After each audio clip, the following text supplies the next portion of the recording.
A single note once held the power to rebuild a shattered mind.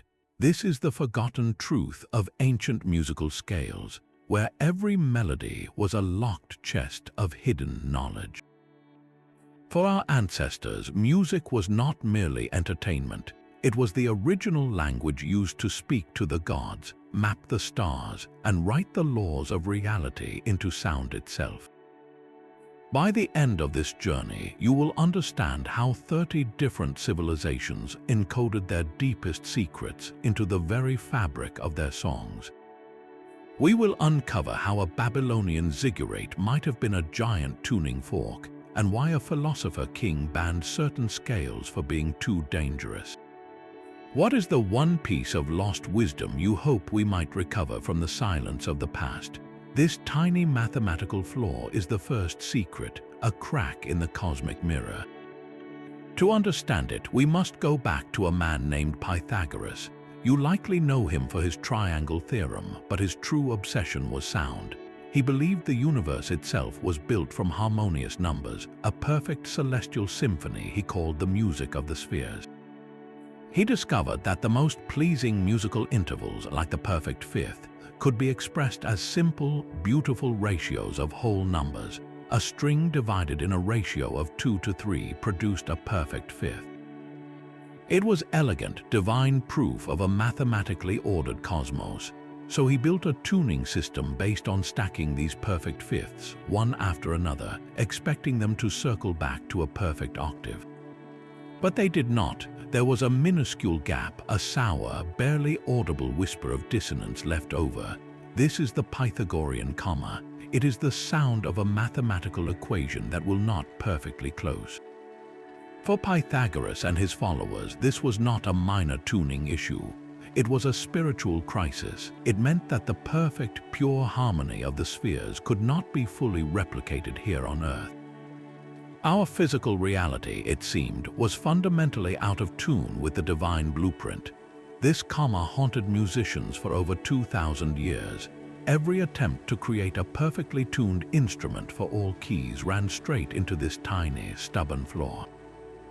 It forced a choice. You could have a few keys that sounded gloriously pure, while others became unbearably dissonant. Or you could spread the error around, compromising every interval slightly to make all keys usable. This struggle gave birth to our modern equal temperament, the tuning system used in every piano today. But that compromise came at a cost. We traded the radiant, perfect purity of those ancient intervals for flexibility. The Pythagorean comma is more than a music theory footnote. It is the first encoded secret, a profound truth whispered by the numbers themselves. Perfect, absolute harmony may exist in the realm of pure mathematics, but in our lived, physical universe, it is always just out of reach. We must always make compromises to make the music play. That tiny mathematical flaw shattered the dream of a perfect cosmic harmony, but for another ancient culture, music's purpose was not to mirror the heavens, but to heal the body. This brings us to our second secret, the lost Lemurian scale of healing. Long before Atlantis captured our imagination, legends spoke of Lemuria, a vast, peaceful continent in the Pacific Ocean. Its people were said to be deeply attuned to the natural world, and their most advanced technology was not built from metal or stone, but from sound. They developed a specific musical scale, a precise sequence of notes that could directly influence the human energy field. According to esoteric traditions, each note in this lost scale resonated with one of the body's 7 primary energy centers or chakras. The lowest note would vibrate in harmony with the root chakra, associated with grounding and survival, while the highest note would align with the crown chakra, linked to spiritual connection. Playing this scale in sequence was not a performance. It was a targeted sonic treatment, a way to tune the human instrument back to its optimal state, clearing blockages and restoring a flow of vital energy. The idea that specific frequencies could heal is not confined to myth. Modern sound therapy actively explores this principle, using tuned singing bowls, gongs, and even digital tones to promote relaxation and reduce stress. Practitioners seeking to reconstruct the Lemurian scale often base their work on natural harmonic series or mathematical ratios found in nature, like the Fibonacci sequence, believing these patterns are embedded in our very biology. While we may never find an ancient Lemurian songbook, the core belief encoded within this legend is profound. It tells us that our ancestors viewed illness not just as a physical breakdown, but as a form of dissonance, a person falling out of tune with themselves and the universe. Music, therefore, was the precise tool to restore that harmony. This secret transforms a melody from a simple arrangement of notes into a potential key for unlocking human wellness, a concept that continues to resonate from the silence of a lost civilization directly into the holistic healing practices of our modern world. From healing the body, we journey to a civilization that used sound to summon the gods themselves. The third secret lies not in a lost continent, but along the banks of the Nile within the sacred rites of ancient Egypt. Here, priests and musicians worked with a scale believed to be so potent it could bridge the gap between the earthly and the divine. This is the Egyptian Enneatic scale, and its power was drawn directly from the Ennead, the primordial group of 9 deities at the heart of their creation myth. Think of the Ennead as a divine family tree, starting with the self-created autumn and unfolding into gods like Shu, the air, Tefnut, moisture, Geb, the earth, and Nut, the sky, culminating in powerful figures like Osiris, Isis, Seth, and Nephthys. The theory suggests that a special 9-note musical scale was crafted as a direct parallel to this pantheon. Each note was not just a sound, it was a sonic signature, a vibrational key dedicated to a specific god. To play the scale in sequence was to ritually invoke the entire hierarchy of creation. Imagine the scene inside a sun-baked temple, the air thick with incense. A priest, perhaps a lector priest known as a kerheb, would chant, or a musician would play a carefully tuned instrument like a harp or a set of pipes. As they moved through the 9 notes, they were not merely performing music, they were performing theology. The deep, resonant first note might call upon Autumn, the creator emerging from the waters of Nun. A brighter, airier interval could be an invocation to Shu, separating the earth from the sky. This was sonic ritual as a precise technology. The goal was to align the temple space and everyone within it with the precise vibrational frequency of the gods, inviting their presence, their power, and their wisdom into the human realm. But the scale's purpose may have been even more profound. Its structure is theorized to have mirrored the perilous journey through the Juwat, the Egyptian underworld. The Juwat was not a place of simple punishment, but a complex landscape of gates, lakes, and monstrous guardians that the soul of the pharaoh had to navigate to be reborn with the sun god Ra. Each note in the Enneatic scale could have represented a stage in that journey, a sonic landmark guiding the soul. A dissonant, tense interval might correspond to the confrontation with the serpent demon Apep, while a resolving, harmonious chord signaled passing safely through a gate. In this way, the scale was a sonic map of the afterlife, a melodic guidebook for the most important voyage imaginable. This secret encodes a breathtaking ambition. It tells us the Egyptians saw music as a literal architecture of reality, a vibrational framework that could structure everything from the family of the gods to the geography of the afterlife. To hear the Enneatic scale was to walk a path woven from sound, leading directly from the king's tomb to the throne of Osiris. While Egypt mapped the afterlife with sound, another ancient tradition developed a musical technology for speaking creation into being. This is the fourth secret, the Vedic Samagan, a form of ritual chant so precise it was considered a sacred science. The Vedas, the oldest scriptures of Hinduism, were not meant to be silently read. They were a living, breathing sonic architecture, and the Samagan was their most elevated musical expression. It transformed Vedic verses into intricate melodies, but this was far more than just singing. It was a meticulous act of sonic engineering designed to make prayers manifest. At the heart of this system was the concept of Shruti. In Western music, we think in terms of 12 distinct notes in an octave. The ancient Indian masters perceived something far more granular. Shruti refers to the microtonal nuances, the almost imperceptible shades of pitch that exist between our conventional notes. Think of it as the difference between the color red and the exact, specific shade of crimson found in a sunset. The Samagan chanters were trained to hear and reproduce these subtle variations with absolute precision. Why did this microscopic accuracy matter so profoundly? The priests believed that every syllable, every vowel sound, and every microtonal inflection of the sacred texts carried a specific vibrational power. A correctly intoned chant would create a perfect resonant waveform that aligned the singer and the ritual space with the fundamental order of the universe, known as Rita. This alignment was what made a prayer effective. It was the difference between shouting a request into a storm and speaking the exact, resonant word that unlocks a door.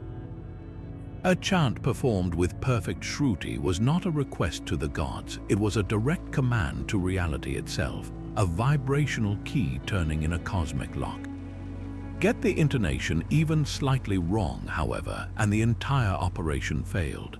A mispronounced syllable or an off-pitch microtone was not just a mistake, it was a spiritual danger. It could distort the sacred vibration, rendering the prayer inert or worse, attracting unintended consequences. This belief encodes a staggering view of human potential. It suggests that our ancestors saw the human voice, when disciplined to an extreme degree, as the most powerful tool in existence. Through the Samagan, they sought to weave their intentions directly into the fabric of existence, using Shruti as their microscopic thread. The secret here is not just in the scale, but in the terrifying responsibility it places on the singer. In this ancient world, a musician was not an entertainer. They were an operator of a delicate and cosmic technology, where a single wavering note could mean the difference between communion and catastrophe. That terrifying responsibility for the singer finds its perfect parallel in the halls of imperial power. In ancient China, music was not a matter of personal expression or even just ritual. It was the very glue holding the empire together. This is the fifth secret, the Chinese Lu system, a musical framework so vital that finding its starting note was an affair of state. The entire system began with a single, sacred object, the fundamental pitch pipe, known as the yellow bell or huanzhong. Its discovery was not left to musicians. According to legend, the wise Emperor Huangdi sent his minister, Ling Lun, into the western mountains to cut a perfect bamboo pipe. Ling Lun waited for the day of the winter solstice, when the cosmic energy of yin was at its peak and about to turn toward yang. He cut the bamboo so that when he blew into it, the pipe produced the foundational pitch for all music, law, and measurement in the realm.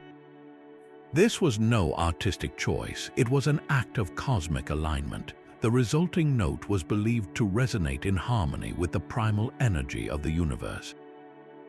From this one perfect pipe, all other notes were derived using a simple yet profound mathematical operation, the 3:2 ratio.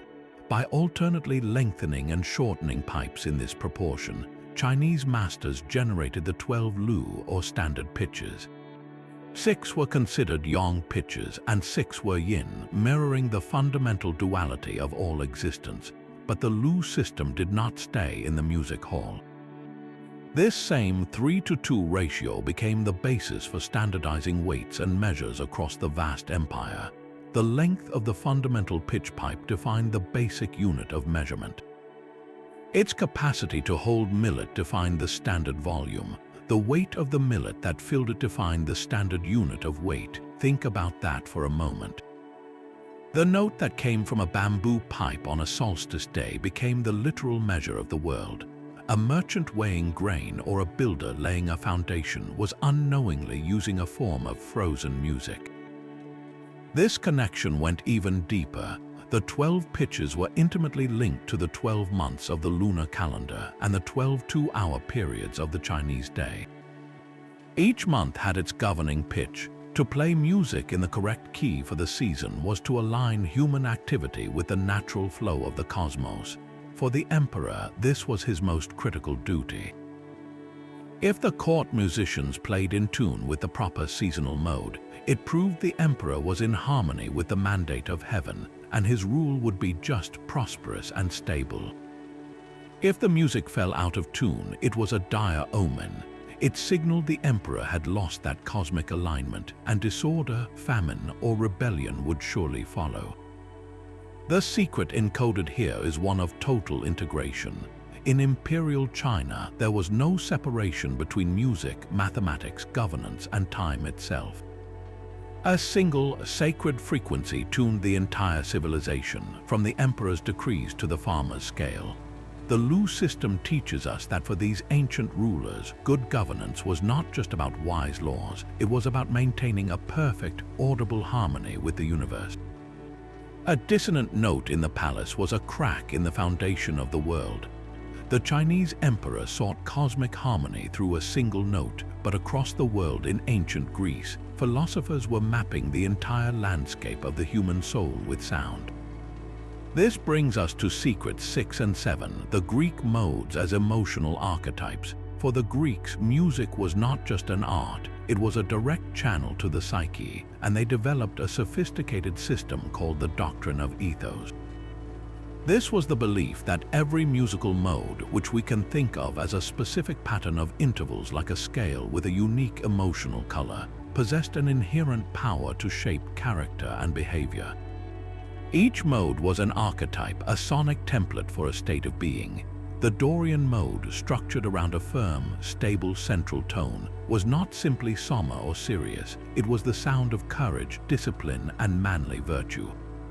It was the mode a Spartan warrior might hear in his mind before battle, a musical form that forged resolve. In stark contrast, the Mixolydian mode, with its distinctive raised leading tone creating a sense of yearning, was explicitly tied to lamentation and passionate grief. To play in Mixolydian was to compose a controlled outlet for sorrow. The relaxed and soft Lydian mode was associated with sensuality and indulgence, while the intense and exciting Phrygian mode could stir up frenzy and ecstatic states. This leads directly to the seventh secret, the radical idea that these modes were not just descriptions, they were prescriptions. Music was not seen as a reflection of your inner state, it was an active ingredient that could change it. Listening to the courageous Dorian mode could, over time, instill those very qualities in a young citizen's soul. Conversely, regularly indulging in the languid and complex Lydian mode was believed to soften a person, making them weak and susceptible to luxury. This was not a metaphor. Philosophers like Plato took this as a matter of urgent civic security. In his blueprint for the perfect society, the Republic, Plato issued strict musical regulations.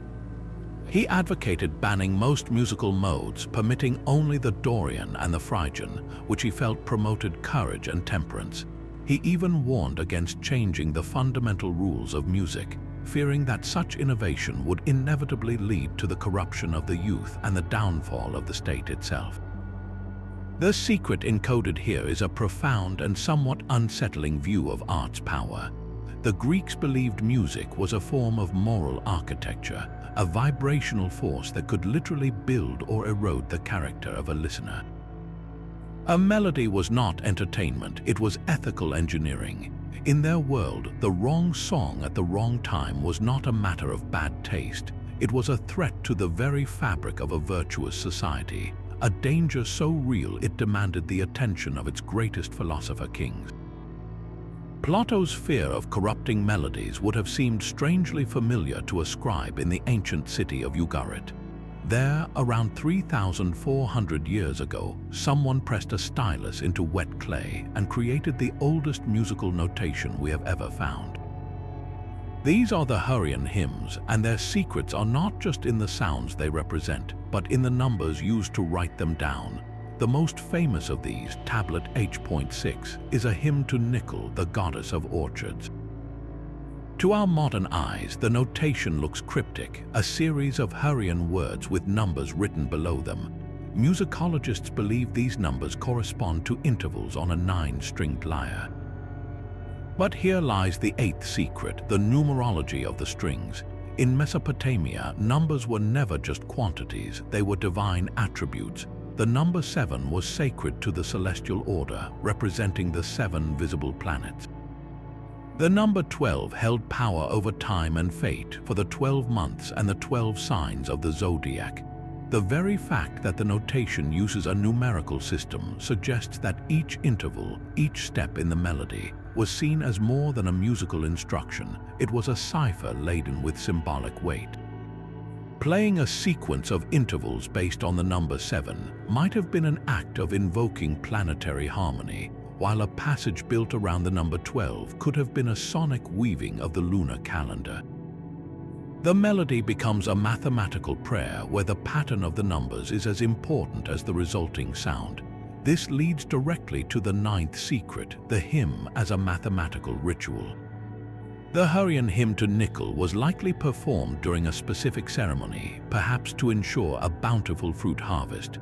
The theory proposes that the entire structure of the song, the precise rise and fall of its intervals, was a sonic offering with a dual purpose. On one level, the intervals could have represented the celestial movements of the moon and stars that govern the growing seasons, a musical almanac for the goddess. On another, more profound level, the intervals themselves might have been the offering. In a culture that believed gods governed mathematics and harmony, presenting a perfectly constructed musical equation, a beautiful and complex pattern of ratios could have been the ultimate act of devotion. It would be like offering a god not a simple gift of grain, but the very blueprint for a perfect harvest. The hymn transforms from a song about a goddess into a ritual object made of organized sound, a vessel built from sacred numbers meant to carry a specific intention into the divine realm. When we listen to a modern reconstruction of this ancient melody, we are not just hearing the oldest song, we are witnessing the skeleton of a lost belief, where mathematics, music, and magic were a single, inseparable language for speaking to the universe. That ancient Mesopotamian hymn, built from sacred numbers, reveals a universal truth our ancestors knew well, that music could be a container for time itself. This idea finds perhaps its most intricate expression far across the ocean, in the jungles of Mesoamerica. Secret 10 is the Mayan sonic calendar. The Maya did not merely track time, they lived within it as a sacred, living force. Their two most important cycles were the Hab, the 365-day solar year, and the Tzolk'in, a 260-day sacred calendar. It is this Tzolk'in cycle that holds a profound musical mystery. 260 days is not an arbitrary number. It aligns with the human gestation period, the cycle of Venus, and the interval between zenith passages of the sun at certain latitudes. For the Maya, it was the heartbeat of ceremony and destiny. Now consider the basic tools of Mayan music, the deep resonance of the wooden slit drum called the tuncal, and the breathy, complex tones of ceramic flutes. Researchers propose that specific, repeating rhythmic patterns played on these instruments were not just for atmosphere, they were sonic equations. A drumming cycle of 13 beats layered over a melodic phrase of 20 distinct pitches could, in its completion, create a pattern 260 units long. Each combination of beat and pitch would be unique, mirroring the way each day in the Tzolk'in is a unique combination of one of 13 numbers and one of 20 day signs. In this theory, to perform the full musical cycle was to audibly walk through the sacred year. This transforms a ceremony from an event happening in time to an event that enacts time. During a ritual to bless the planting season, priests and musicians might play the segment of the sonic calendar corresponding to the current Tzolk'in date, then play through the sequence that represented the coming months of growth. They weren't just asking the gods for rain, they were using sound to weave the desired future into the present moment, aligning human intention with the predetermined cosmic script. The music became an auditory timekeeping device, a way to feel the passage of sacred days in your bones through rhythm and vibration, rather than just see it marked on a stone stele. The secret encoded here is one of profound participation. The Maya likely believed they could not just observe cosmic cycles, but through precise sonic ritual, they could actively partner with them, turning melody and rhythm into the very threads used to stitch human action into the fabric of a living universe. The Maya wove time into rhythm, but across the Atlantic, another ancient people wove language directly into melody. The 11th secret is the Celtic Ogham musical cipher.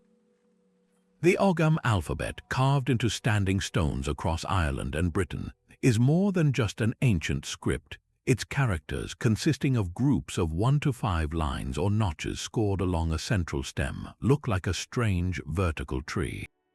For the Druids, the learned class who prohibited writing their sacred knowledge down, Ogham may have served a far more subtle purpose. A compelling theory suggests that each of the 20 primary Ogham letters, or feda, was not just a letter, but a musical note or a specific interval. The alphabet itself was divided into 4 groups of 5 called achme, a structure that maps perfectly onto the 4 strings of the ancient Celtic lyre, the crute, with 5 finger positions per string. Imagine a druid, his fingers on the lyre. Plucking the first string at the first position might produce the note for the letter beath, meaning birch tree. The second position on that same string could correspond to Lewis, the rowan. In this way, a simple musical scale became a living, audible alphabet. This transforms a melody into a hidden message. A tune played around a campfire could carry secret instructions, the names of allies, or directions to a hidden meeting place, all disguised as harmless folk music. To an untrained ear, it was a pleasant song. To an initiated bard who knew the cipher, it was a clear and urgent dispatch. This system would have been a perfect mnemonic device for an oral tradition. Memorizing 20 distinct symbols carved in stone is one challenge. Memorizing 20 unique sounds attached to the tactile feel of a lyre string under your fingers is another matter entirely. The music is the memory. A student could learn the Ogham not by sight but by song, embedding the entire alphabet into their mind through melody and muscle memory. The knowledge became portable, secure, and alive. The secret encoded here is one of elegant, practical secrecy. In a time when written records could be captured or destroyed, the Druids may have chosen to hide their knowledge in plain hearing.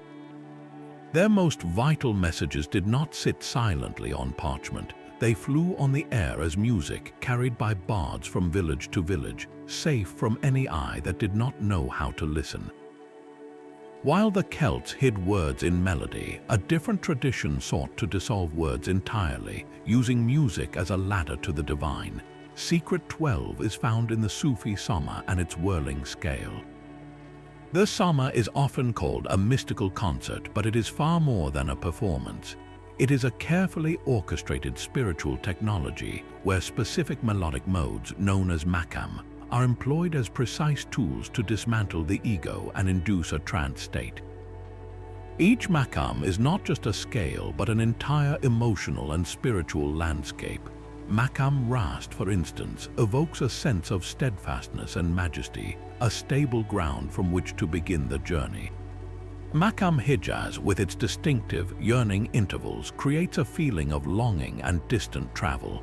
The musicians, masters of this art, will guide the assembly through a sequence of these modes, each one designed to pull the listener deeper inward, away from the distractions of the self. The repetitive, cyclical nature of the melodies is the key. A simple phrase is introduced, then repeated, embellished, and turned in on itself, much like the whirling dance of the dervishes at the heart of the ceremony. This is no coincidence. The spinning melody is the auditory counterpart to the physical spin. As the dervish turns with one hand raised to heaven and the other pointed to the earth, they become a conduit between the divine and the material world. The music spins with them, a sonic vortex designed to draw the soul upward. The repetitive phrases act like a mantra, quieting the analytical mind. The escalating intensity of the music mirrors the soul's own increasing yearning for union, a love so intense it seeks to annihilate the separateness of the lover. In this sacred space, the whirling scale encodes a profound truth. The path to God is not found through complex theology alone, but through a surrender of the self, a state achievable through the body's dance and the mind's immersion in spiraling sound. The secret whispered here is that divine love has a frequency, and through the ancient map of the Makam, human beings can learn to resonate with it, turning until the music, the dancer, and the divine become one. The Sufi's spinning ascent toward the divine finds a startling echo in the very bricks and mortar of an ancient empire. The 13th secret is the Babylonian tuning of the ziggurat. These massive stepped pyramids, like the legendary Etemenanki said to inspire the Tower of Babel, were not just monuments to the gods, they may have been colossal musical instruments. The audacious theory suggests that their precise dimensions and chosen materials were calculated to resonate at specific, sacred frequencies. Imagine the construction not as silent architecture, but as a form of frozen music. The ziggurat was dedicated to Marduk, the supreme god of Babylon, and every aspect of its being was meant to honor him. Scholars examining ancient texts and architectural ratios propose that the height, the width of each tier, and even the internal staircases could have been based on harmonic proportions, the same mathematical ratios that govern pleasing musical intervals. If the structure itself embodied these ratios, then the entire edifice would have had a fundamental resonant frequency, a deep hum it was predisposed to amplify, much like a giant bell or a tuning fork. This is the ancient science of architectural acoustics, where space is sculpted to shape sound. The ziggurat's sun-baked mud bricks coated in vibrant glazed tiles would have reflected and channeled sound in specific ways. A priest standing at the summit, hundreds of feet above the plain, chanting a hymn to Marduk, would not have been a lone voice in the wind. His invocation, sung at the correct pitch, could have excited the very structure beneath his feet. The ziggurat might have acted as a massive resonator, amplifying and enriching his voice, sending a powerfully augmented wave of sound rolling out over the city and the surrounding desert. To the people below, it would have seemed as if the god himself was speaking through the temple, his voice woven into the stones, but the effect could have been even more intimate and transformative for the priests themselves. Certain chanting frequencies within the resonant chamber of a high temple could induce altered states of consciousness through the phenomenon of bone conduction and visceral vibration. The sound would not just be heard, it would be felt in the chest and the spine, a physical merging with the divine vibration. The secret encoded in the ziggurat stones is one of total environmental design. The Babylonians may have understood that to truly call a god, you must first build a throat for him to speak through, crafting a mountain that could sing his name back to the heavens. The idea of a temple that sings leads us to a belief system where the entire cosmos is an unending song. This is the 14th secret, the Hindu concept of Nada Brahma, a phrase that translates to sound is God or the absolute is sound. It is not a metaphor. In this ancient worldview, vibration is the fundamental substance of everything that exists. Before there was light, before there was matter, there was nada, an eternal cosmic resonance. Creation itself did not begin with a big bang of silent energy, but with a specific primal sound, the sacred syllable Om. This Om is considered the seed vibration, the first differentiation within the formless Brahman, from which all other frequencies, all forms, and all layers of reality unfolded. Think of it as a single, perfect note struck on the strings of existence, whose endless overtones and harmonics weave the tapestry of galaxies, planets, and life itself. Within this vibrational universe, the human system of music becomes a sacred science, a direct interface with the building blocks of creation. This is where the Shrutis enter.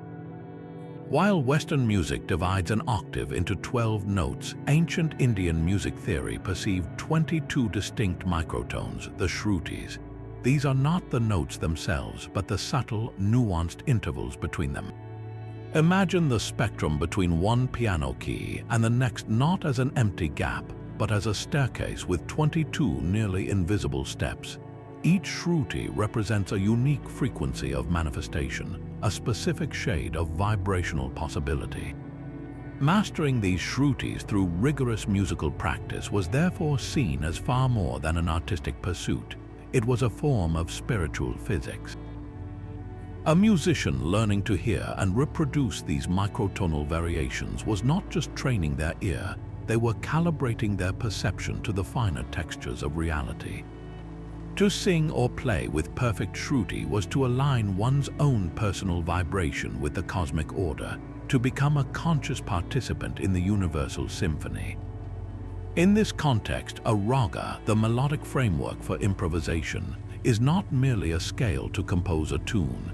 It is a prescribed combination of shrutis that creates a specific vibrational ecosystem.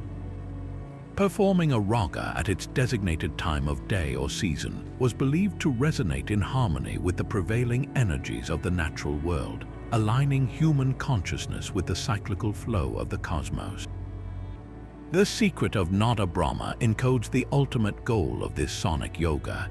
It proposes that by deeply immersing oneself in the science of sound, by mastering the manifold frequencies of the shrutis, a seeker could trace the music of the universe backward from its complex, worldly expressions all the way to its singular, silent source.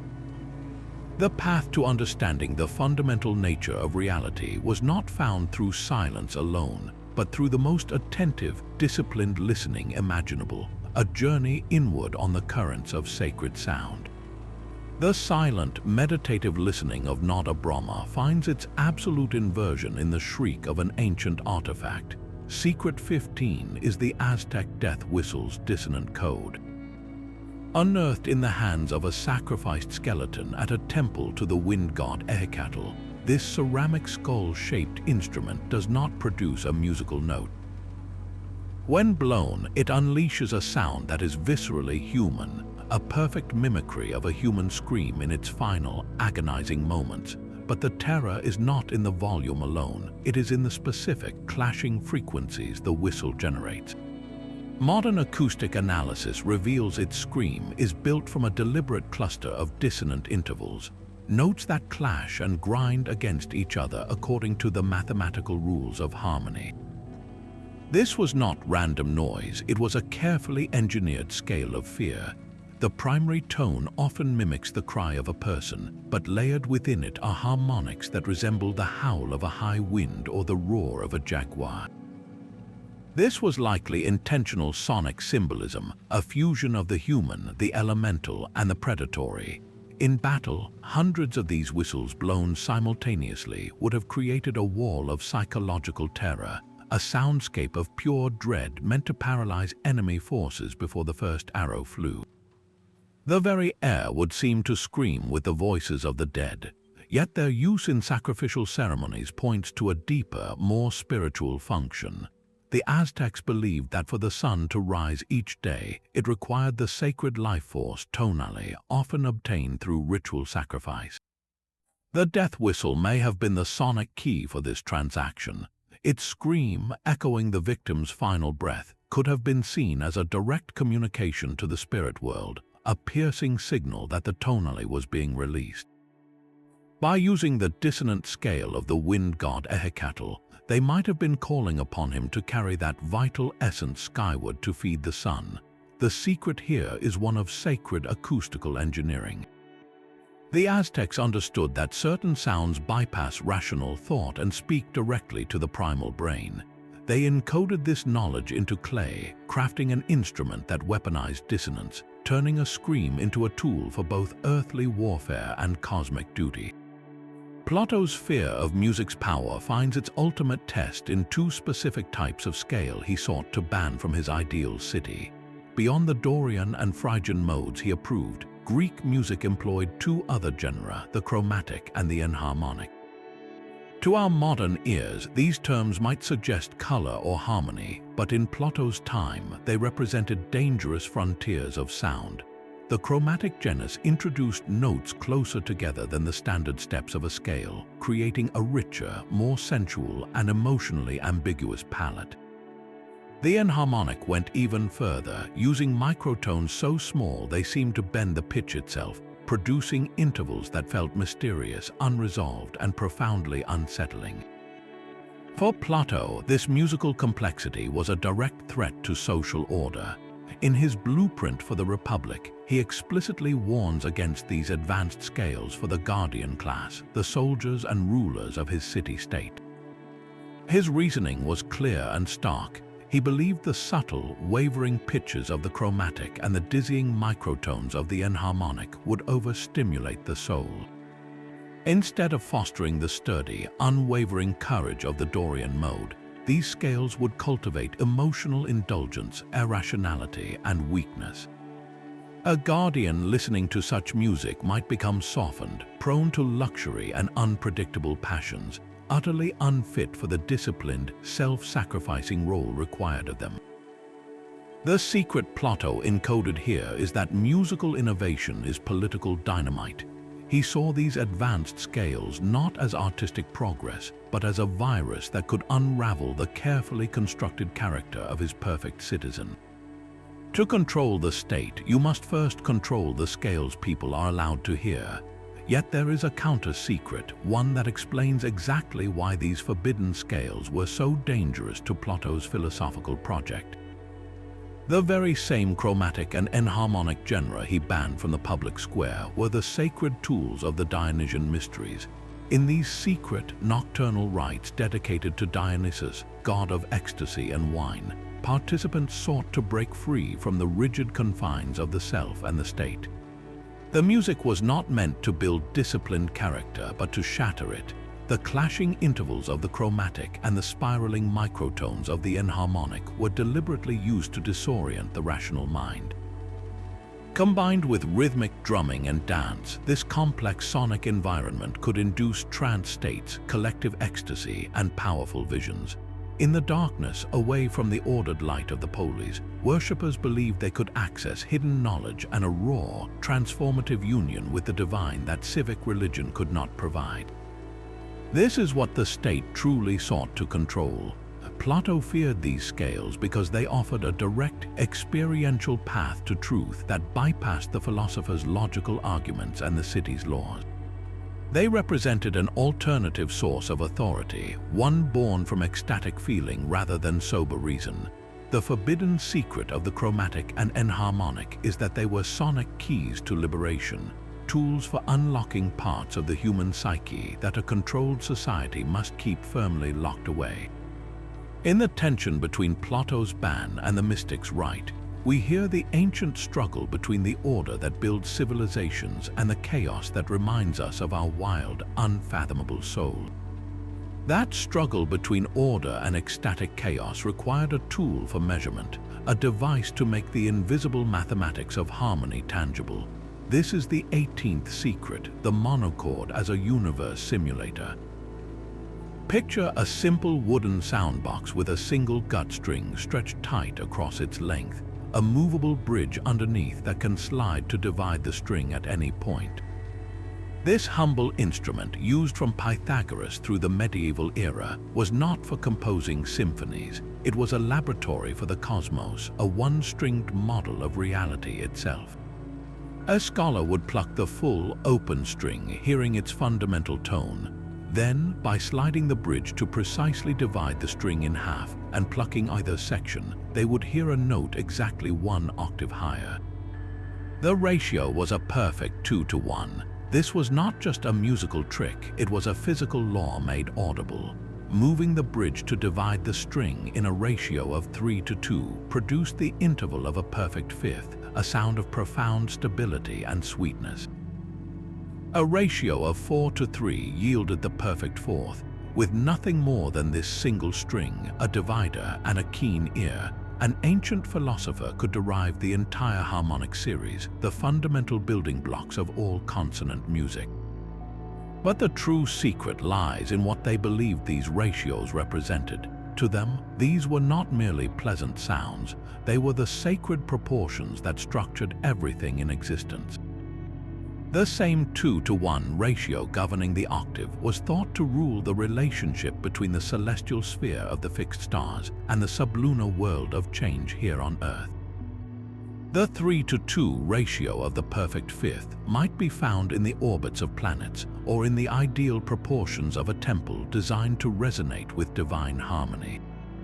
The monochord was their Rosetta Stone. By experimenting on this one string, they were decoding the mathematical language of creation. It proved that music, astronomy, architecture, and even the human soul were not separate disciplines, but different expressions of the same harmonic order. A well-tuned soul, they reasoned, would vibrate in sympathy with these same ratios, creating a state of inner balance and wisdom. The monochord's secret is one of breathtaking unity. In its vibrating string, the ancients saw a mirror for the vibrating cosmos. To tune the monochord was, in a symbolic sense, to tune your understanding of the universe, bringing your mind into concert with the very principles that spin the stars and shape the stones. The monochord revealed the universe in a single string, but one culture learned to hold that entire cosmic resonance in the palm of their hand. The 19th secret is the Tibetan singing bowl's harmonic overtone scale. When a monk strikes a singing bowl, you first hear a deep, clear fundamental tone, a solid anchor of sound. But listen more closely. That single strike does not produce just one note. It unleashes a shimmering cascade of higher, fainter tones that seem to float above the fundamental, like light splitting through a prism. These are harmonic overtones, and they are not an accident of the bowl's craft, they are its entire purpose. Each bowl, forged from a specific alloy of metals, is painstakingly hammered and tuned so that its natural overtone series is particularly rich and clear. The fundamental tone is the root, the physical reality you can touch. The overtones are the unseen layers that emanate from it. In Tibetan Buddhist philosophy, this single sound producing a chorus of harmonics is a perfect sonic model of reality itself. The fundamental tone represents the manifest world, the things we see and feel. The rising series of overtones represents the increasingly subtle layers of energy, consciousness, and divinity that underpin and emanate from that solid world. To meditate with the bowl is to listen your way through these layers, from the dense physical vibration up through the finer spiritual frequencies, tracing a path back toward the silent source from which all vibration arises. This belief was applied with precise intention. Specific bowls were not merely tuned to be pleasing, they were tuned to match the theoretical vibrational frequencies of the body's energy centers, the chakras. A larger, deeper toned bowl might be used at the root chakra to promote grounding, its fundamental tone resonating in the lower body.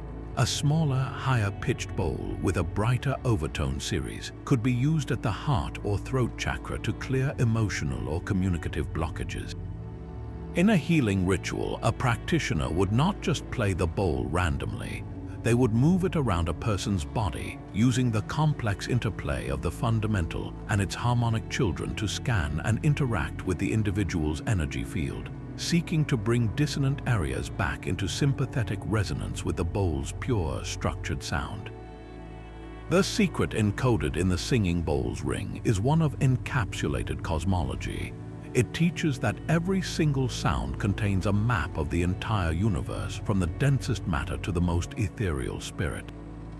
To create and use such a bowl is to hold a model of creation in your hands, and to ring it is to set that model in motion, aligning the microcosm of the human body with the macrocosm of a harmonious singing reality.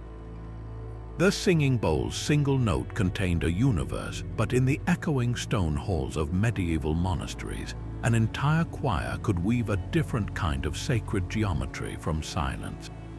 The Gregorian chant, with its serene, flowing melodies, seems like the very opposite of a mathematical code. It is pure, unadorned vocal prayer known as plainchant. Yet beneath its spiritual surface lies a hidden architecture of number and ratio, a secret system of proportions believed to mirror the mind of God. medieval music theorists like the 11th century monk Guido d'Arezzo did not view these chants as simple songs. They saw them as audible expressions of a divine mathematical order, the same perfect proportions that structured the cosmos and a well-built cathedral. The intervals between notes in the church modes, the scalar frameworks for the chants, were not arbitrary. They were carefully chosen combinations of whole tones and semitones that created specific emotional and spiritual atmospheres, each mode a different facet of the divine. But the encoding went deeper than just intervals. Scholars analyzing famous chants such as the Veni Sancte Spiritus or the Alleluia have found their very structure follows precise mathematical ratios. The most celebrated of these is the golden section, also known as the divine proportion. This is the ratio where a line is divided so that the smaller part is to the larger part as the larger part is to the whole. It appears throughout nature in the spiral of a nautilus shell and the arrangement of seeds in a sunflower, and it was considered the pinnacle of aesthetic and theological perfection. In certain chants, the climax of the melody, its most emotionally and spiritually significant note, often falls precisely at the golden section point of the piece's total duration. The phrase lengths before and after this peak might also relate to each other in this sacred ratio. This was not an accident of composition. It was a deliberate act of sonic architecture. For the medieval monk, to sing a chant structured by the golden section was to participate in a ritual that was geometrically perfect. As his voice rose and fell in phrases of divine proportion, he was not just asking for grace, he was embodying it. The very act of singing became a physical manifestation of cosmic harmony, aligning the human breath with the same mathematical principles that governed the rotation of the spheres and the proportions of Solomon's temple. The secret of the Gregorian chant is that its apparent plainness is an illusion. Its flowing, single melodic line is a carefully measured vessel, a river of sound whose currents follow the hidden contours of a celestial blueprint. In the solemn quiet of the monastery, mathematics became prayer, and prayer became a silent, singing equation for heaven. While monks in Europe charted heaven with mathematical chant, on the ancient continent of Australia, an entire geography was held in memory through melody. The 21st secret is the Aboriginal songline, a living library of navigation written entirely in song. For the Aboriginal peoples, the world was not just discovered, it was sung into being during the dream time, the epoch of creation. Every rock, every river, every mountain range was formed by the journeys and actions of ancestral beings, and their paths became the songlines. These are not merely stories set to music, they are meticulous sonic maps of the landscape itself. Each musical phrase, each specific rhythm and lyrical verse corresponds to a precise feature in the terrain. A descending melodic line might describe the slope of a particular hill. A quick staccato rhythm could map the hopping path of a kangaroo ancestor across a stretch of desert. A long, sustained note might signal the location of a vital, hidden waterhole. To know the song in its entirety is to possess a turn-by-turn auditory guide across hundreds of miles of often featureless outback. An elder traveling across country would literally walk the song, singing each verse as they arrived at the landmark it described. The melody and the land were in perfect sync, a continuous act of co-navigation where sound verified sight. The secret encoded here is one of profound integration. The land was not a silent stage for the song was the vibrational essence of the land. By singing the country, the traveler maintained it, reaffirming its creation story with every step and every note. This knowledge was and is a sacred responsibility, a way of keeping the world alive through conscious melodic remembrance. To lose the song is not just to forget a story, it is to become truly lost, disconnected from the very fabric of reality that the ancestors composed. In this tradition, geography is not studied, it is performed, and every journey is both a physical trek and a recital of creation itself. The Gregorian chant sought perfect divine proportion, but on the other side of the world, a culture built its music around the beauty of the incomplete. Secret 22 is the Japanese in scale and its quiet celebration of imperfection. In the ancient court music of Gagoku, you find two primary pentatonic scales, the yo and the in. The yo scale is relatively bright and stable, but the in scale holds the deeper secret. Its 5 notes are arranged in an asymmetric pattern that deliberately avoids the interval of the perfect fifth, that cornerstone of Western harmony which sounds so solid and resolved. Instead, the in scale is built from steps and half-steps that create a haunting, contemplative, and subtly unresolved feeling. A melody in the in scale doesn't march toward a triumphant conclusion. It lingers, it floats, it leaves questions hanging in the air like morning mist. This is not a flaw in the design, it is the design. The scale is a direct sonic expression of the Japanese aesthetic principle known as wabi-sabi. Wabi-sabi finds profound beauty in the impermanent, the imperfect, and the asymmetrical. It is the moss on a weathered stone, the crack in a cherished ceramic bowl repaired with gold, the fleeting bloom of cherry blossoms. The in scale translates this philosophy into sound. Its avoidance of the perfect fifth rejects the idea of a final, perfect resolution. Its asymmetry mirrors the irregular, organic forms of nature. The melancholic quality it evokes is not sadness for its own sake, but a gentle, artistic acknowledgement of transience, what the Japanese call mono no aware, the poignant awareness of the impermanence of all things. When you hear a solo shakuhachi flute playing a folk melody in the in scale, you are not hearing a story with a clear ending. You are hearing the sound of a quiet acceptance, a musical embodiment of a world where beauty is found in the fading note, the empty space between phrases, and the graceful acknowledgement that nothing, not even a song, lasts forever. This scale secretly encodes a radical idea that true harmony may not lie in perfect mathematical resolution, but in the peaceful, artistic embrace of life's inherent and beautiful asymmetry. The Japanese in scale finds beauty in transience, but another ancient tradition saw music as a map for the soul's entire journey home. Secret 23 is hidden within the Gnostic text, the Hymn of the Pearl. This beautiful, enigmatic poem tells the story of a prince, the son of a king, sent from his heavenly home into the dark land of Egypt. His mission is to retrieve a single pearl from the depths of a sea, guarded by a terrible serpent. But upon arrival, he is tricked into eating the food of the land, falls into a deep sleep, and forgets his royal identity and his sacred task. Only when a letter from his father arrives, calling to him like a bird, does he awaken, remember his purpose, defeat the serpent, seize the pearl, and return triumphant to his kingdom. On the surface, it is a classic myth of descent and return. But for the Gnostics, a mystical early Christian sect, it was a precise allegory for the human condition.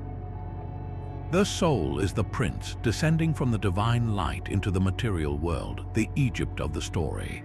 Here, it becomes intoxicated by physical existence, forgets its celestial origin, and slumbers in ignorance. The pearl is the lost spark of divine knowledge or gnosis buried deep within. The letter from the Father is the call to awakening, the moment of remembrance that initiates the arduous journey back to the source. Now, the secret theory proposes that this entire spiritual odyssey was not just described in words, but encoded in musical form. The narrative structure, descent, forgetfulness, awakening, struggle, and triumphant return, could correspond to the specific intervals of a sacred Gnostic scale. Imagine a melody that begins with a descending phrase, using intervals that feel like a fall from grace, a moving away from a tonal home. This represents the soul's journey into the world. Then the music might enter a repetitive, hypnotic, and unresolved section, built on ambiguous intervals that circle without progressing. This is the sonic representation of the soul's slumber, its forgetting, trapped in a cyclical dream of material life. The awakening by the letter would be a sudden, clear, and unexpected interval, perhaps a perfect fourth or fifth cutting through the haze, a note of pure recall that shatters the dream. The struggle with the serpent could be depicted through dissonant, clashing intervals that create tension and conflict, finally resolving into a strong, consonant chord as the pearl is seized.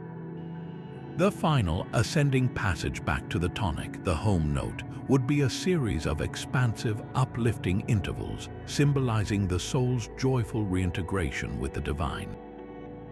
This scale would not be for entertainment, it would be a tool for ritual reenactment. By singing or playing through this specific sequence of intervals, a Gnostic initiate would not just hear a story, they would sonically walk the path.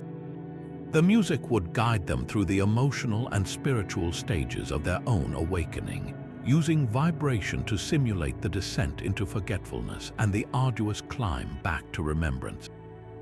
The secret encoded here is one of experiential liturgy. The Gnostics believed true knowledge was not intellectual, but a lived, felt remembrance of the divine within. Their hymn, therefore, may have been a carefully crafted sonic ladder, each interval a rung designed to pull the singer from the sleep of this world, step by resonant step, back toward the memory of their own lost, brilliant pearl. The Gnostics' pearl was remembered through a sacred melody, but in the frozen north, a different kind of power was carved into wood and stone, then released through the human voice. Secret 24 is the Nordic Galder, where the ancient runic alphabet became a musical scale for casting reality itself. The Elder Futhark, those angular symbols used for writing, were far more than letters.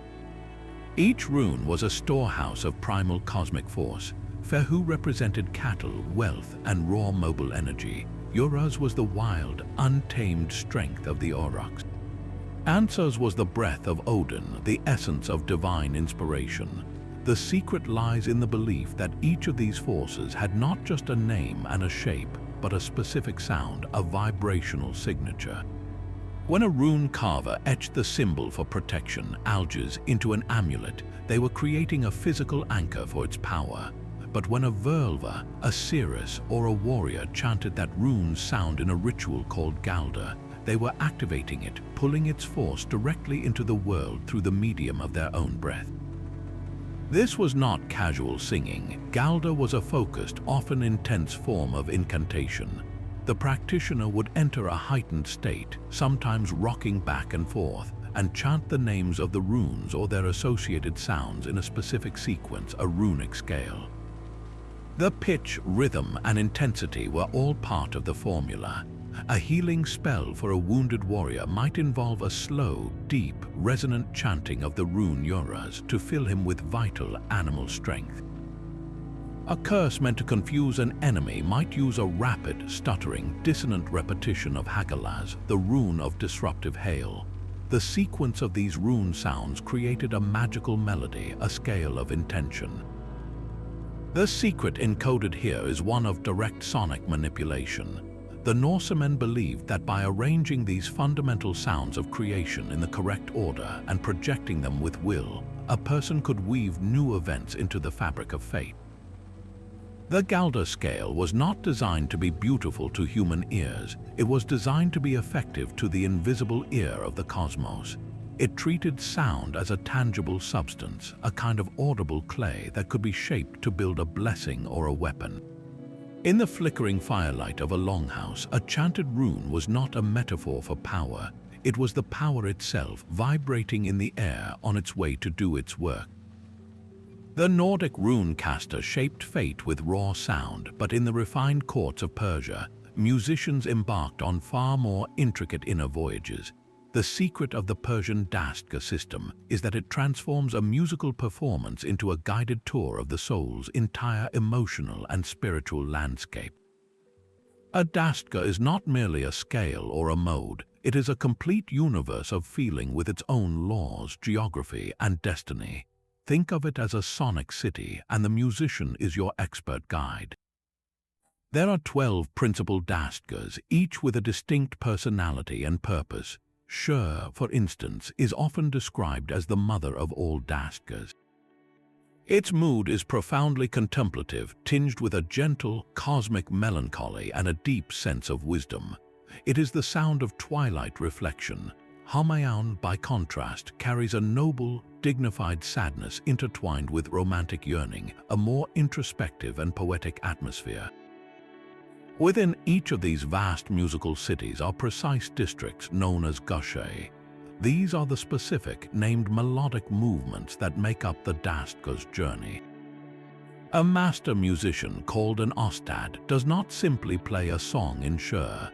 They navigate through a carefully chosen sequence of these gushe, each one a stopping point that evokes a specific shade of emotion or a stage of spiritual awareness. One gushe might be a state of quiet meditation, a simple, repetitive phrase that allows the mind to settle. The next might be a sudden flash of joy or recognition, a brighter, more rhythmic passage. Another could be a deep well of longing, using microtonal nuances to create an ache that feels both personal and universal. The performance has a loose architecture, a beginning, a development, and a return, but the path between the gushe is where the magic happens. The musician improvises the transitions, using their deep knowledge of the tradition to lead the listener from one emotional state to the next, creating a narrative without words. This is the hidden guidance. As you listen, you are not a passive audience member. You are a traveler, and the melody is your road. The Dastga secretly maps the human condition, acknowledging that our inner lives are not chaotic, but contain a logic and a progression. To experience a full performance of a Dastga like Maha or Nava is to be taken on a structured mystical experience, where the peaks of passion and the valleys of sorrow are not accidents, but necessary stations on a path toward a kind of sonic resolution, or at least a deeper understanding. The secret encoded here is one of supreme emotional intelligence. The ancient Persian masters understood that music could do more than evoke a feeling. It could architect a journey through the entirety of feeling, offering a listener not just a moment of beauty, but a complete cathartic passage from questioning to acceptance. That guided journey through the soul's landscape finds a startling echo in the polished public world of 18th century Vienna. Secret 26 is the Masonic musical ciphers hidden within Mozart's final opera, The Magic Flute. On the surface, it is a whimsical fairy tale of a prince rescuing a princess. For initiated ears, however, it is a grand, sung-through manual of Freemasonry, with every note and number serving a double purpose. Mozart and his librettist Emanuel Schikaneder were both devoted Freemasons during a time when the secretive fraternity was viewed with deep suspicion by European monarchies. The opera became their chance to broadcast their ideals in plain sight, using music as their most sophisticated cipher. At the heart of this encoding is Masonic numerology, particularly the sacred number 3. In Freemasonry, 3 represents the stages of enlightenment, the 3 principal officers of a lodge, and the 3 great lights. Mozart wove this number into the very fabric of the score. Listen to the overture. It begins with 3 solemn, imposing chords, a direct musical symbol for the 3 knocks a candidate makes on the lodge door seeking admission. These chords are not just an opening, they are a ritual announcement. Throughout the opera, key musical phrases are repeated in groups of 3. The trials faced by the hero, Tamino, often unfold in triadic patterns. The 3 boys who guide him are accompanied by music in triple meter, a flowing, 3-beat rhythm that symbolizes their divine guidance, but the encoding goes deeper than simple repetition. Certain key changes in the opera are theorized to follow a numerical logic. When the character Sarastro, the wise high priest who represents Masonic wisdom, sings his majestic aria, O Isis and Osiris, the music is in a stately, slow tempo in the key of E-flat major. This key was considered a Masonic key as its signature has 3 flats. The very tonality becomes a badge of affiliation. The most compelling theories suggest that specific intervals between notes were chosen to spell out Masonic concepts. The progression from a note to its perfect 5th, a leap of 7 semitones might be used in contexts of completion or attainment, as 7 was another significant Masonic number. The use of the flattened or minor sixth interval could introduce a sense of yearning for light in moments of symbolic darkness. The entire structure of the opera mirrors the Masonic initiation ritual itself. Tamino's journey from ignorant seeker to enlightened initiate is paced by the music's modulation through different keys, each representing a new degree of understanding and moral testing.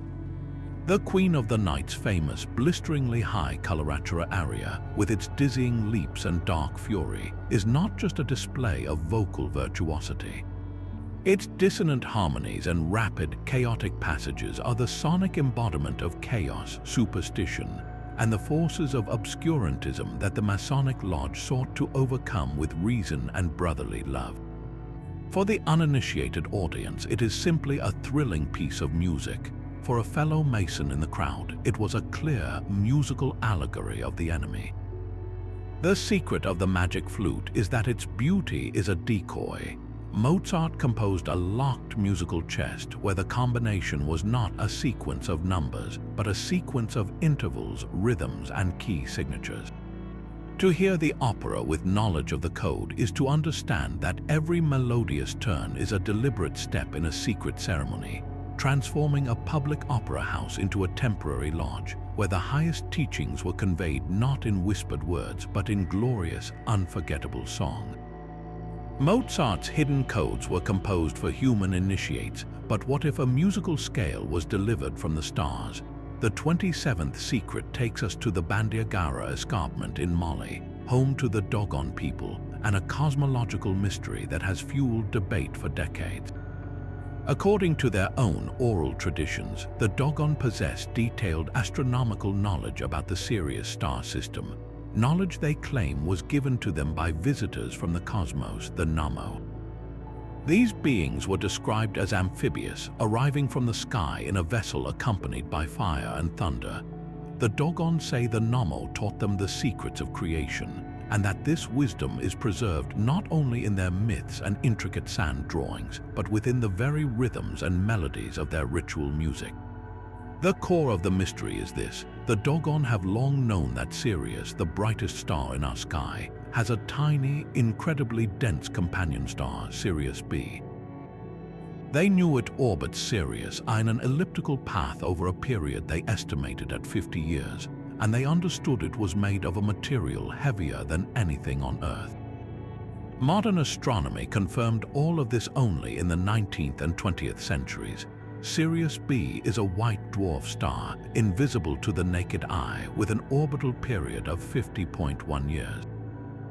The question is simple and profound. How could an ancient culture without telescopes know this? This is where the musical encoding theory enters. Researchers and ethnographers have proposed that the Dogon did not simply record this knowledge in stories, they translated it into sound. The complex, interlocking rhythms of their ceremonial drumming, performed by ensembles where each drummer maintains a separate, precise pattern, could be a sonic representation of the orbital dance between the two stars. One steady, dominant rhythm might signify Sirius A, the brilliant anchor of the system. A second, faster, more intricate pattern, weaving in and out of sync with the first, could map the 50-year elliptical orbit of the tiny, heavy Sirius B. The moments when these rhythmic cycles realign would mark the completion of an orbital period, a celestial anniversary celebrated in sound.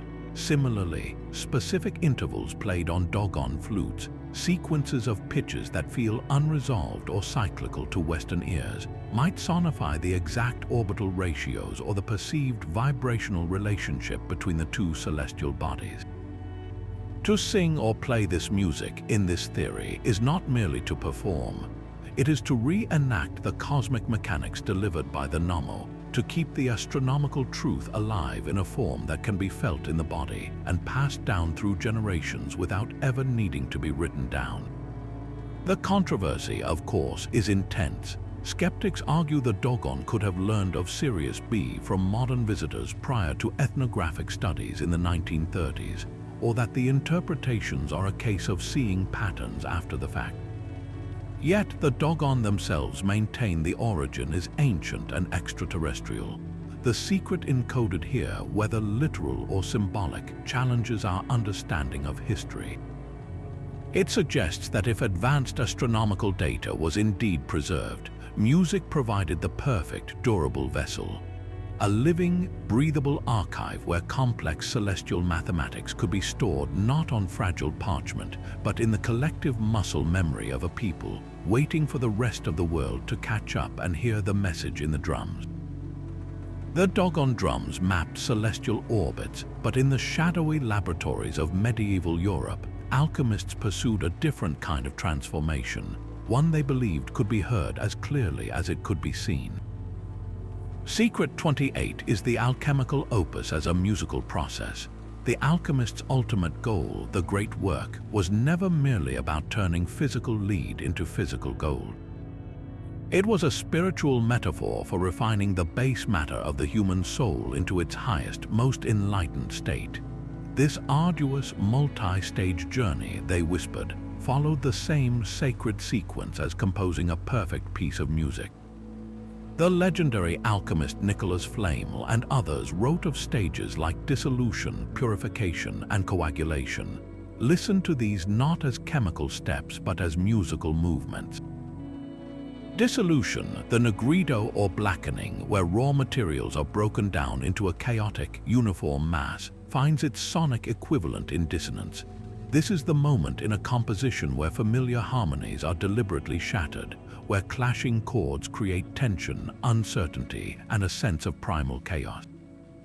It is the necessary unraveling of the old form. Next comes purification, the albedo or whitening, a washing and separating of the pure from the impure. In music, this is the process of resolution. The composer begins to guide the dissonant chaos, allowing certain tensions to relax into clearer, simpler harmonies. Extraneous musical ideas are stripped away, leaving only the essential, beautiful core melody, the purified substance of the piece. Finally, coagulation, the rubedo or reddening, where the purified essence is reconstituted into a new, perfected body.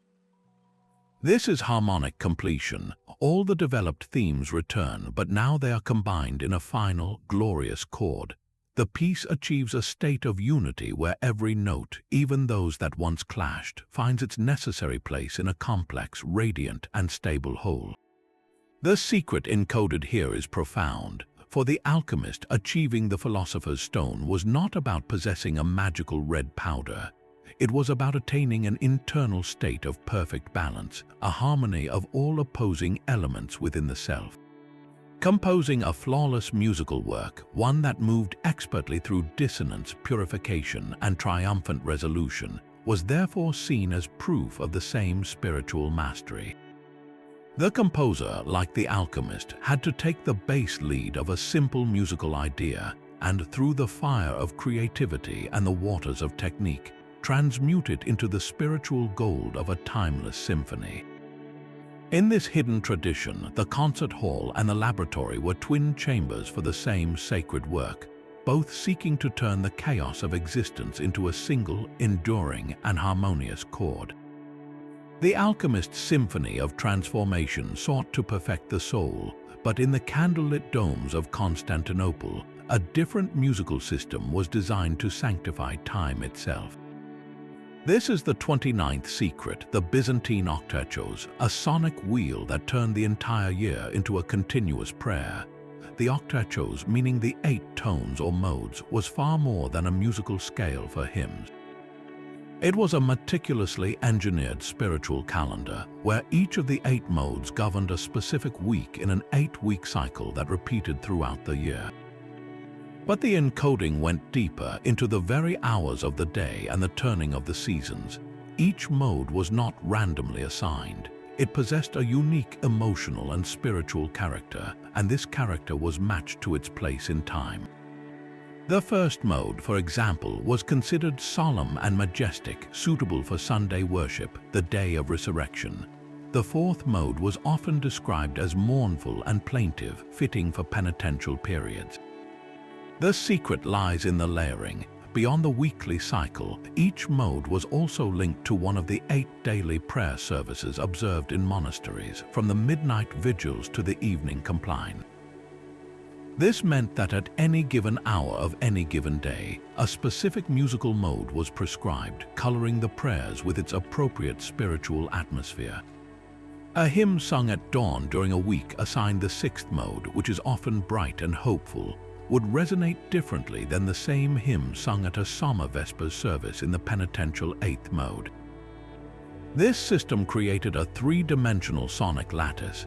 The 8 modes cycled through the weeks, they pulsed through the hours of each day, and they also corresponded to the great seasons of the liturgical year, Pascha, Pentecost, the Nativity fast.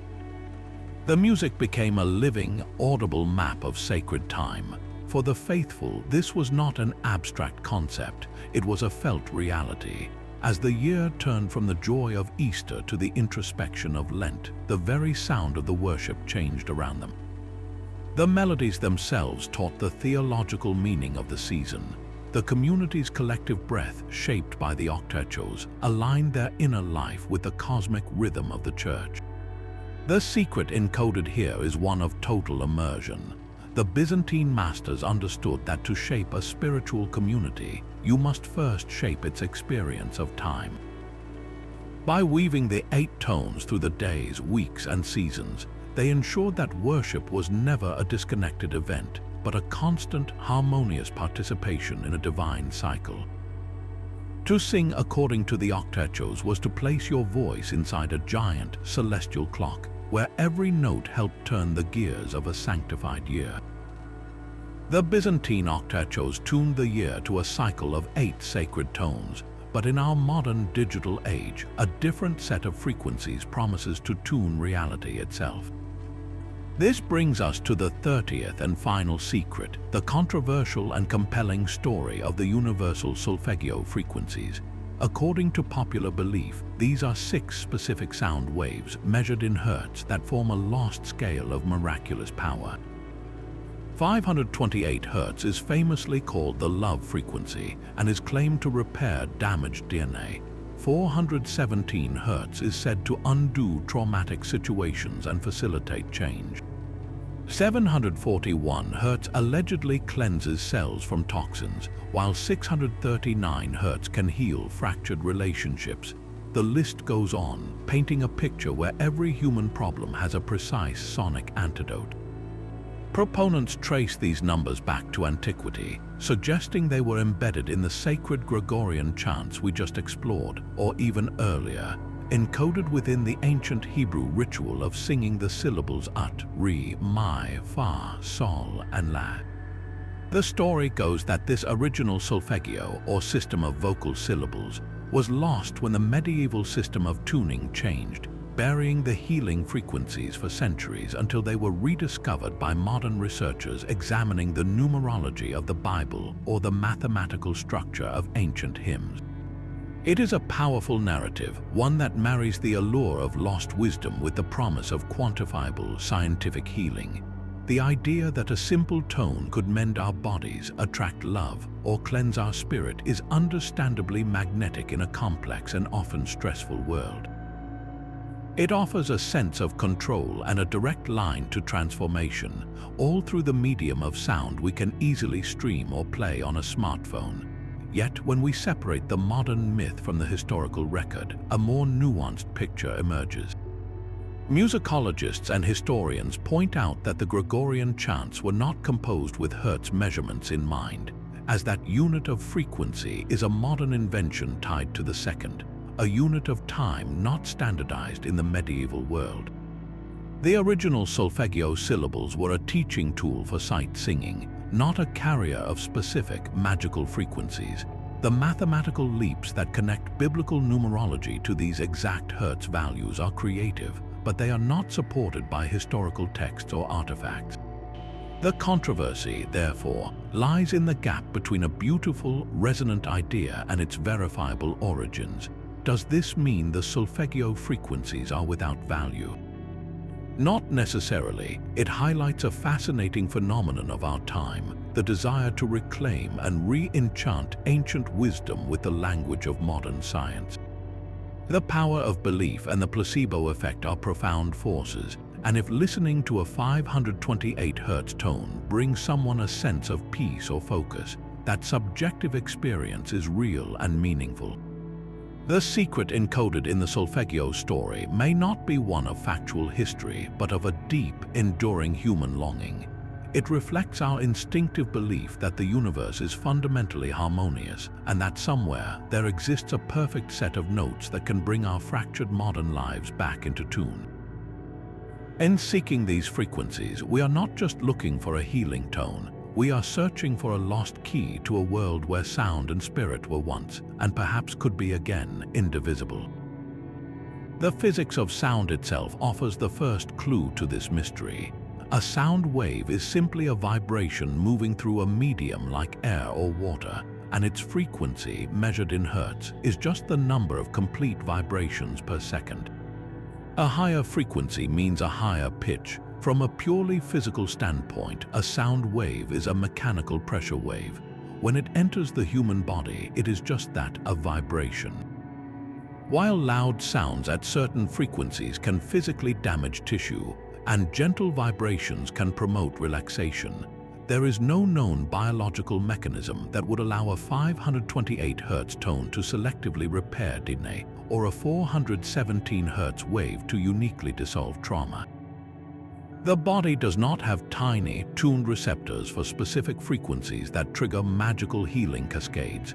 The primary physical effects of sound are related to its intensity, its volume, and its pattern, not its precise pitch in hertz.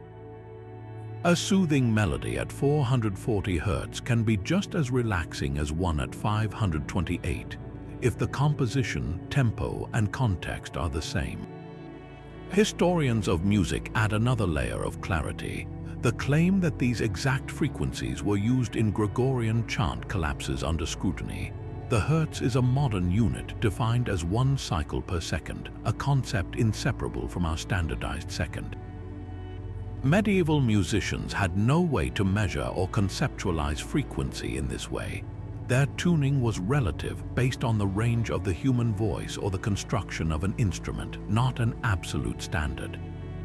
The original solfeggio syllables ut, re, mi, fa, sol, la were indeed a medieval invention by Guido d'Arezzo, but they were a mnemonic device to teach singers intervals, not a carrier of secret healing numbers. The leap from these syllables to the modern hertz values involves creative numerology applied after the fact, not a recovery of lost data. As one musicologist put it, this is a classic case of retrofitting, where a modern desire finds a pattern in the past and declares it the source. Yet, if the science and history do not support the claims, why do so many people report profound experiences? This is where the real secret lies, not in the sound waves, but in the human mind. The placebo effect is one of the most powerful and well-documented forces in medicine. If you deeply believe that a specific frequency will reduce your anxiety, and you sit quietly listening to it with intention, your own mind can trigger a cascade of real, measurable physiological changes, like lowered heart rate and reduced stress hormones. The sound becomes a focal point for meditation, a ritual object that directs your attention inward and allows your body's own self-healing capacities to engage. Furthermore, the very act of seeking out these frequencies is a form of agency. In a chaotic world, choosing a tone that promises order and healing is a comforting narrative. It gives a sense of control and hope, which in itself is therapeutic. The enduring search for a perfect, secret scale, from the Pythagoreans to the modern solfeggio seeker, reveals something fundamental about us. We are pattern-seeking creatures longing for a universe that makes sense, that is ultimately harmonious and benevolent. We instinctively feel that music holds a key, that its beauty and order must point to a deeper truth. This longing is not a modern error, it is an ancient and noble human drive. The real power of the solfeggio story, then, may not be in the vibrations it sells, but in the yearning it exposes. It reminds us that across the centuries, from the first chants in stone temples to the digital tones in our headphones, we have always turned to sound not just to hear the world, but to heal our place within it, forever hoping to find the one perfect note that makes everything whole. From the Pythagorean comma to the doggone drums of Sirius, we have walked a path of 30 hidden frequencies. Each secret, from the Babylonian ziggurate's deep hum to the Gregorian chant's golden ratio, reveals a single staggering truth. For our ancestors, music was never mere entertainment. It was the original operating system, a profound language that encoded mathematics, philosophy, spiritual longing, and raw political power into scales and melodies. They did not just play music, they used it to build temples, heal bodies, navigate continents, wage war, and speak to gods. This was their technology, their science, and their scripture, all vibrating on the same string. What does this deep, universal impulse tell us? It speaks to a fundamental human desire to find order in chaos, to hear a pattern in the noise of existence. We have always been listeners, trying to decode the symphony of the universe and find our own note within it. These lost codes are not just historical curiosities, they are echoes of that endless search for meaning. So the next time you hear a song, any song, listen a little closer. Beneath the melody, you might just hear the ghost of an ancient scale, a forgotten cipher waiting to remind you that every note carries the weight of 1,000 secrets. Which of these 30 mysteries resonated most deeply with you? Was it the terror of the Aztec death whistle, the serene mathematics of the monochord, or the celestial map of the Aboriginal songline? Share your thoughts in the comments below, and if you want to join more journeys into the heart of historical mysteries, be sure to subscribe. The past still has so much left to say if we only learn how to listen.